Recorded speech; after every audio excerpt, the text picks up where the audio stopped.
urged his patients to follow him, and the anecdotes began to pile up.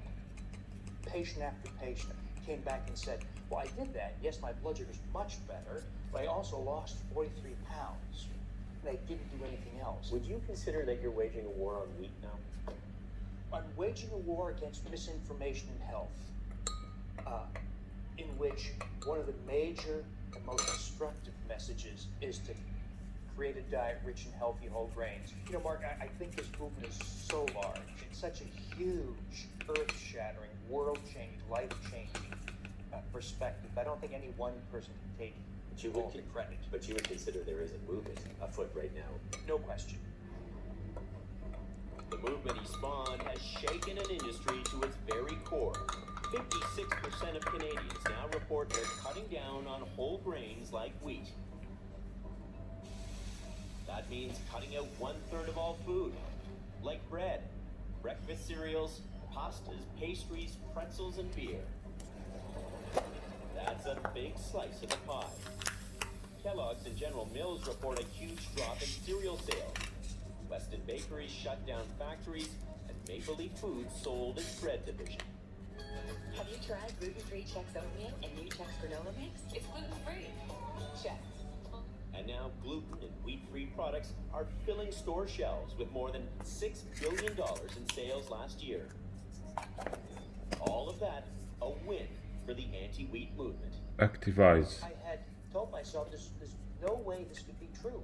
How could a world of nutritionists, dietitians, and my colleagues get it so utterly wrong for so long? Well, once you start to peel back this onion, you start to realize it's quite rotten. It's quite rotten to the core. Could he be right that everyone else has got it wrong? Well, his book cites some 295 studies as proof that wheat is indeed killing us. Coming up, we take a look at whether the claims in his book are solid science or paper thin. When you find something in a book that is absolutely wrong, then it makes you question everything else that is in there.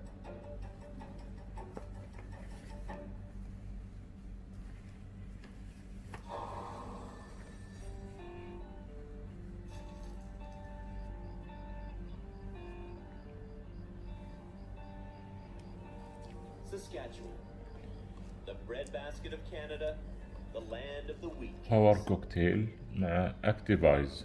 They've been growing the grain here commercially since the 1880s. Heavy with rich hard kernels of health, the wheat falls beneath the knife. Over generations, wheat has migrated from prairie farms to processed foods. There's no other cereal like Nabisco wheat honey. To kitchen cupboards. Wheat thins taste really good and they're full of natural whole wheat. Generations of TV viewers were fed the same message over and over again. Cream of wheat gives you 5 times more iron than any leading hot oat cereal. Have some wheat checks, Ken. They're good for you. And when the summer sun shines in Saskatchewan, the wheat fields glow. You never know the difference.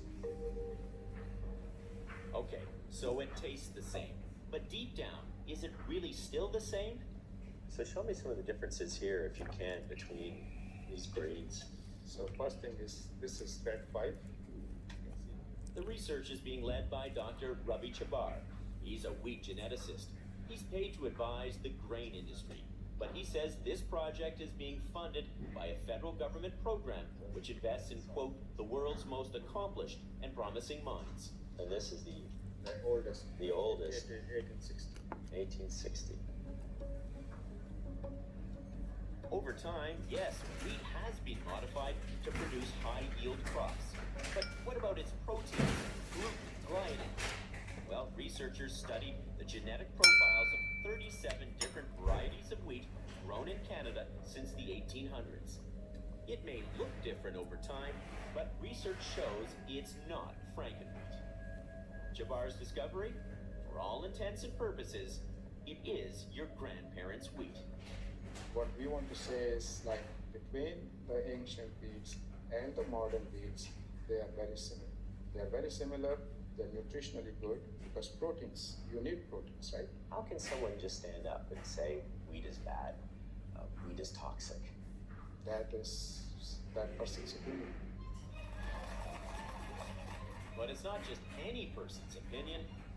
Dr. Davis has won the unqualified trust of millions of people. Coming up, we find out why. The truth is not easy to sell. The truth is not sexy. The inconvenient truth of healthful living is that it does require effort.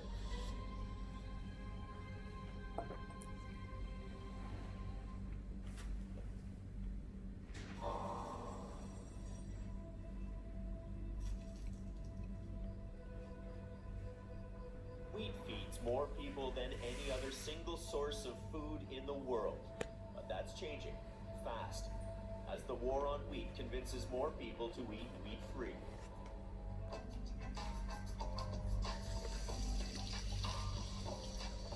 More than half of Canadians say they're cutting back on grains like wheat from their diet.